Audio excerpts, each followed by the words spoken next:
Good morning class.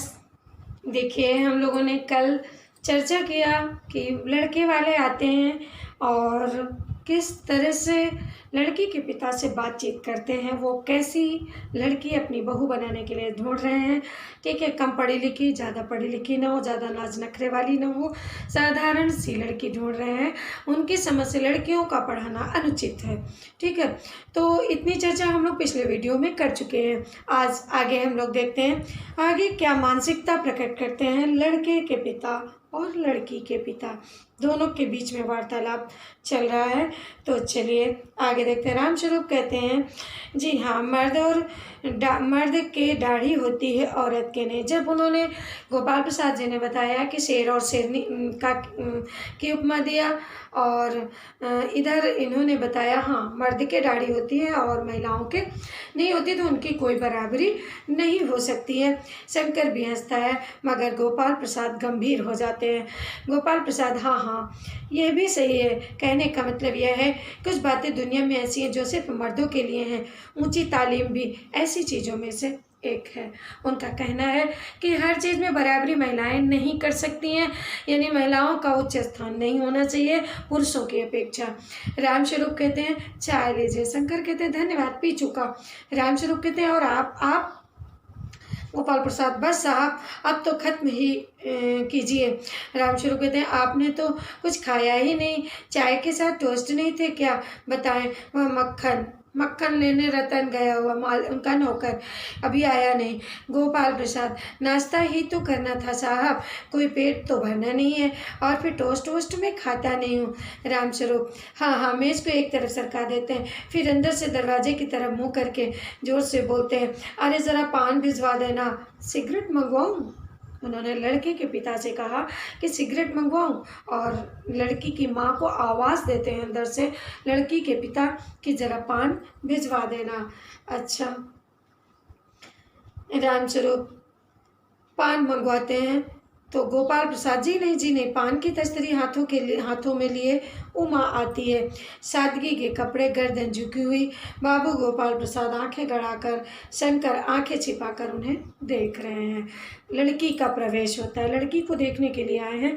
जैसे ही लड़की का रूम में प्रवेश होता है, हुलिया क्या होता है, हाथ में पान की तस्तरी लिए हुए है बेटी, और पिता पुत्र दोनों ही लड़की को देख रहे हैं। रामस्वरूप, यही है आपकी लड़की, आओ बेटी पान मुझे दो। उमा पान की तस्तरी अपने पिता को देती है। उस समय उसका चेहरा ऊपर को उठ जाता है और नाक पर रखा हुआ सोने की रिम वाला चश्मा दिख जाता है। बाप बेटे चौंक उठते हैं। बेटी ने चश्मा लगा रखा है, जैसे तस्तरी देती है चेहरा ऊपर उठता है। बाप बेटे दोनों चौंक जाते हैं। सोने के रिम यानी गोल्डन फ्रेम का चश्मा लगा हुआ था। रामस्वरूप, जी वह पिछले महीने में इसकी आंखें दुखनी आ गई थी, सो कुछ दिनों के लिए चश्मा लगाना पड़ रहा है। उन्होंने जब देखा चश्मा, गोपाल प्रसाद और शंकर एक साथ बोल पड़ते हैं, चश्मा। उन्होंने कहा आंखों में दर्द होने लगा था तो डॉक्टर ने 1 हफ्ते के लिए एडवाइस दिया है कि आप चश्मा लगाइए तो आराम मिल जाएगी, इसलिए वो चश्मा लगाया है। उन्होंने बात को घुमाना चाहा। अब बात घुमा करके आगे बढ़ते हैं। गोपाल प्रसाद, पढ़ाई वढ़ाई की वजह से तो नहीं कुछ? रामस्वरूप कहते नहीं साहब, वह तो मैंने अर्ज किया ना। गोपाल प्रसाद कहते हैं संतुष्ट होकर के कुछ कोमल स्वर में, बैठो बेटी। गोपाल प्रसाद ने उससे कहा उमा से कि बैठो। रामस्वरूप, वहाँ बैठ जाओ माँ, इस तखत पर अपने बाजे के पास उमा बैठ जाती हैं। गोपाल प्रसाद, चाल में तो कुछ खराबी नहीं है, चेहरे पर भी छवि है, हाँ कुछ गाना बजाना सीखा है? रामस्वरूप कहते हैं जी हाँ, सितार भी और बाजा भी। सुनाओ तो उमा एक आध गीत सितार के साथ। उमा सितार उठाती है। थोड़ी देर बाद मीरा का मशहूर गीत मेरे तो गिरधर गोपाल दूसरा न कोई गाना शुरू कर देती है। सितार बाजा सुनाओ उमा एक आध गीत। पिता ने कहा कि सितार बजा करके, बाजा बजा करके एक गीत सुना दो इनको। उमा सितार उठाती, थोड़ी देर बाद मीरा का मशहूर गीत गाना शुरू करती है। गीत क्या है कि मेरे तो गिरधर गोपाल दूसरो न कोई, ये गीत गाती है। स्वर में जाहिर है कि गाने का अच्छा ज्ञान है। उसके स्वर में तल्लीनता आ जाती है, यहाँ तक कि उसका मस्तक उठ जाता है। गाते गाते वो इतना तल्लीन हो जाती है कि अपना सिर ऊपर उठाती है तो क्या देखती है, मस्तक जब ऊपर उठता है तो उसकी आंखें शंकर की झपटी सी आंखों से मिल जाती हैं। उसकी आंखें शंकर की आंखों से मिल जाती हैं और वह गाते गाते एक साथ रुक जाती है। जब वो शंकर को देखती है चौंक जाती है, उसकी गायकी बंद हो जाती है, रुक जाती है। रामस्वरूप क्यों, क्या हुआ? गाने को पूरा करो उमा। उमा के पिता ने कहा इस गाने को पूरा करो उमा। गोपाल प्रसाद नहीं नहीं नहीं साहब, काफ़ी है, लड़की आपकी अच्छा गाती है। उमा सितार रखकर अंदर जाने को उठती है। गोपाल प्रसाद कहते हैं अभी ठहरो बेटी। रामस्वरूप थोड़ा और बैठी रहो उमा। बैठ गई उमा। उमा को रोका जाता है, उमा जाने लगती है, घर अंदर जाने लगती है। गोपाल प्रसाद उमा से कहते हैं तुमने पेंटिंग वेंटिंग भी कुछ सीखा है? उमा चुप रहती है। रामस्वरूप हाँ, वह तो मैं आपको बताना ही भूल गया, वो जो तस्वीर टंगी है कुत्ते वाली इसी ने बनाई है, और वह जो दीवार पर है वो भी इसी ने बनाई है। गोपाल प्रसाद कहते हैं अच्छा, बहुत अच्छा। सिलाई वगैरह? रामस्वरूप सिलाई तो सारे घर की इसी के जिम्मे रहती है, यहाँ तक कि मेरी कमीजें भी, मतलब पूरे घर की सिलाई, और मेरे कुर्ते, मेरी शर्ट पैंट भी ये सिलती। गोपाल प्रसाद ठीक, लेकिन हाँ बेटे तुमने कुछ इनाम भी जीते हैं? उमा चुप। रामस्वरूप इशारे से खांसते हैं लेकिन उमा चुप है, उसी तरह गर्दन झुकाए। गोपाल प्रसाद अधीर हो उठते हैं और रामस्वरूप चुप सक पकाते हैं। रामस्वरूप जवाब दो उमा। हाँ हाँ, जरा शर्माती है। इनाम तो इसने, ऐसे करके उनके पिता बात करते हैं। गोपाल प्रसाद कहते हैं जरा रूखी आवाज़ में, जरा इसे भी तो मुंह खोलना चाहिए। हर बात का जवाब उनके पिता दे देते हैं। तो लड़के के पिता कहते हैं नहीं, मैं बेटी से कुछ सुनना चाहता हूँ, आप इसको जवाब देने दीजिए। उमा ने हल्की लेकिन बहुत मजबूत आवाज़ में कहा क्या जवाब दूँ बाबूजी? जब कुर्सी मेज़ बिकती है तब दुकानदार कुर्सी मेज़ से कुछ नहीं पूछता। उसने बोला कि बाबूजी, जब उसकी जुबान खुली, बाबूजी मैं क्या जवाब दूँ इनको? मैं तो कुर्सी मेज हो गई, मेरी तो बिक्री हो रही है, तो कभी कुर्सी मेज से कुछ नहीं पूछा जाता है। वो नहीं बोलती है, खरीदार आते हैं, खरीद कर चले जाते हैं। तो बताया कि दिखला देता है, पसंद आई तो अच्छा है, वरना दुकानदार दिखा देता है, पसंद आई तो अच्छा है, वरना चले जाते हैं। रामस्वरूप चौंक कर खड़े हो जाते हैं। उमा उमा, रामस्वरूप ने अपनी बेटी को डांटा। उमा उमा। उमा कहती अब मुझे कह लेने दीजिए बाबूजी, ये जो महाशय मेरे खरीदार बन के आए हैं, इनसे ज़रा पूछिए क्या लड़कियों के दिल नहीं होता? क्या उनके चोट नहीं लगती? क्या बेबस बकरियां हैं, उन्हें कसाई की तरह देखभाल कर ये देख रहे हैं? बाबूजी मुझे बोलने दीजिए, हर लड़की को बोलना चाहिए, बहुत ज़्यादा शोषण नहीं सहना चाहिए। बेटी उमा ने जिस तरह से तल्लीनता के साथ जवाब दिया, बहुत ही बड़ी बात है लड़कियों के लिए।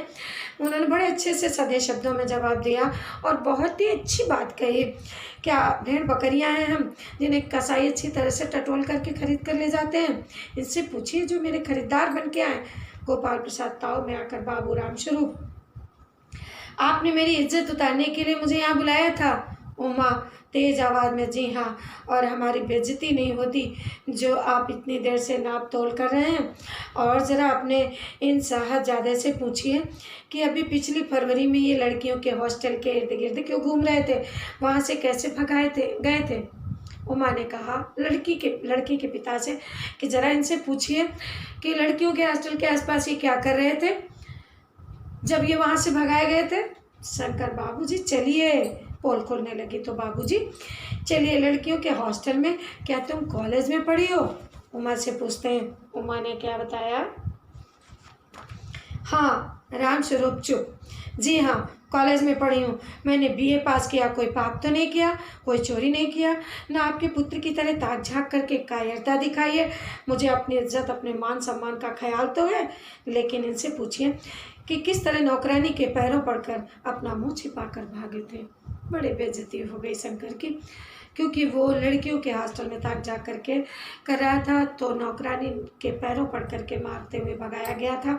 इतनी बेइज्जती। उन्होंने कहा मैंने बीए पास किया, कोई चोरी तो नहीं किया, मैं अपने सम्मान की रक्षा करना बखूबी जानती हूँ। बहुत ही अच्छा जवाब दिया उमा ने। रामस्वरूप उमा उमा बार बार उन्हें डांटते हैं। गोपाल प्रसाद खड़े होकर गुस्से में, बस हो चुका, बाबू रामस्वरूप, आपने मेरे साथ दगा किया है। आपकी लड़की बीए पास है। आपने मुझसे कहा था कि सिर्फ मैट्रिक तक पढ़ी है। लाइए मेरी छड़ी कहाँ है, मैं चलता हूँ। बीए पास, ओफो, गजब हो जाता है। झूठ का भी कोई ठिकाना है। आओ बेटे चलो। उमा कहती, जी हाँ जाइए, ज़रूर चले जाइए, लेकिन घर जाकर ज़रा ये पता लगाइएगा कि आपके लाडले बेटे के रीढ़ की हड्डी है भी कि नहीं है, क्योंकि वो झुक कर चलता है, यानी बैकबोन। बाबू गोपाल प्रसाद के चेहरे पर बेबसी का गुस्सा और उनके लड़के के रुलासापन दोनों बाहर चले जाते हैं। बाबू रामस्वरूप कुर्सी पर धम से बैठ जाते हैं।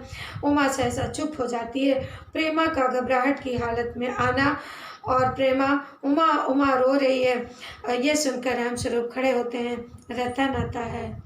बाबूजी मक्खन। जब सब चले गए तब वो मक्खन लगाने आया है। सब रतन की तरफ देखते हैं और पर्दा गिर जाता है। तो बच्चों, इस तरह से ये रीढ़ की हड्डी, देखिए रीढ़ की हड्डी यानी कि लड़का ही सब कुछ होता है, पूरे रिश्ते की जड़ होता है, इसीलिए यहाँ रीढ़ की हड्डी इस चैप्टर का नाम रखा गया। और जब वही ठीक नहीं है, जब उसी का कैरेक्टर गिरा हुआ है, उसकी कमर झुकी हुई है, यानी कि उसका कोई अस्तित्व तो नहीं, कोई व्यक्तित्व तो नहीं है, उसके पिता जैसे चाह रहे वैसे उसके लिए रिश्ते ढूंढ रहे हैं, तो इस तरह अनुचित है लड़कियों के साथ ऐसा व्यवहार करना। इसी पर आधारित ये चैप्टर जगदीश चंद्र माथुर जी ने बनाया है। बहुत ही अच्छा चैप्टर। और इस चैप्टर से हमें लेसन क्या मिलता है, इस एकांकी से लेसन हमें ये मिलता है, लड़कियों को चुपचाप बैठकर सब कुछ नहीं सहन कर लेना चाहिए, अपनी हर बात का डट कर जवाब देना चाहिए, और गलत ना करना चाहिए, ना गलत सहना चाहिए, क्योंकि गलत सहने से गलत करने वाले का हौसला और बढ़ता जाता है और वो ज़िंदगी में गलतियों पे गलतियाँ करता रहता है। धन्यवाद बच्चों।